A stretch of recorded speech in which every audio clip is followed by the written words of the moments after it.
Hai adik-adik, selamat datang di pelajaran Bahasa Indonesia. Kali ini kita akan membahas tentang teks eksplanasi. Pertama-tama, mari kita perhatikan gambar-gambar berikut ini. Kamu pasti pernah melihat peristiwa-peristiwa berikut. Menurut kamu, apa sih peristiwa yang ada pada gambar ini? Lalu, bagaimana peristiwa tersebut dapat terjadi? Serta bagaimana cara mengatasinya. Dan apa hubungan peristiwa-peristiwa ini dengan materi teks eksplanasi? Mari kita pelajari bersama. Teks eksplanasi. Berbicara tentang teks eksplanasi adalah teks yang menjelaskan proses terjadinya sesuatu secara tuntas, atau teks yang berisi tentang proses mengapa dan bagaimana suatu peristiwa dapat terjadi, bisa peristiwa alam atau peristiwa sosial. Kemudian ciri-ciri teks eksplanasi. 1. Teks eksplanasi memaparkan atau menjelaskan informasi tentang mengapa dan bagaimana suatu fenomena bisa terjadi.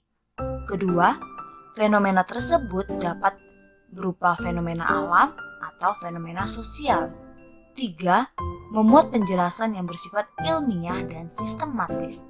Dan yang keempat, teks eksplanasi memaparkan urutan kejadian tentang bagaimana suatu fenomena bisa terjadi. Struktur teks eksplanasi. Struktur pada teks eksplanasi terdiri dari 3. 1. Identifikasi fenomena. 2. Proses kejadian. Dan yang ketiga, ulasan. Mari kita bahas. 1. Identifikasi fenomena, yaitu bagian yang mengungkapkan sesuatu yang akan diterangkan. Hal ini dapat terkait dengan proses kejadian alam atau sosial. Jadi, pada identifikasi fenomena, ini menjelaskan apa sih fenomena yang akan dijelaskan atau apa sih fenomena yang akan disampaikan. Jadi dikenalkan terlebih dahulu. Yang kedua, proses kejadian. Tentunya, proses kejadian adalah bagian yang memerinci proses berlangsungnya suatu kejadian yang berkaitan dengan fenomena yang diterangkan. Dan pada bagian ini muncullah pertanyaan, bagaimana dan mengapa. Perincian yang berpola atas pertanyaan bagaimana akan menghasilkan urutan yang tersusun secara kronologis.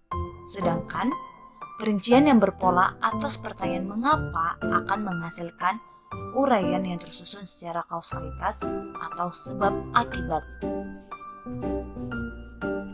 Struktur yang ketiga, ulasan, yaitu struktur yang berisi tentang kesimpulan, komentar ataupun penilaian tentang kejadian atau fenomena yang sudah disampaikan atau dipaparkan pada sebelumnya. Berikut ada contoh suatu teks eksplanasi terjadinya musibah banjir bandang.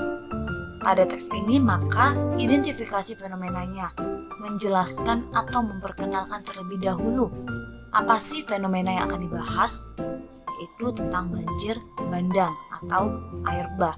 Kemudian pada paragraf berikutnya akan dijelaskan bagaimana proses terjadinya banjir bandang tersebut. Hingga pada struktur ulasan maka diberikanlah bagaimana menanggulangi banjir tersebut. Apa sih yang harus kita lakukan?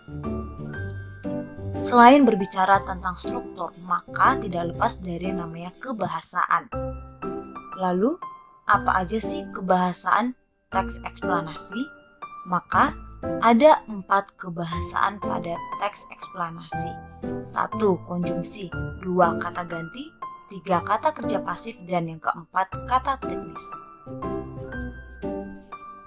Konjungsi, yaitu kata penghubung. Lalu, konjungsi yang terdapat pada teks eksplanasi adalah 1. Konjungsi kausalitas, yaitu kata penghubung yang berkaitan dengan sebab akibat. Contohnya sebab, karena, maka, sehingga, dan yang lain.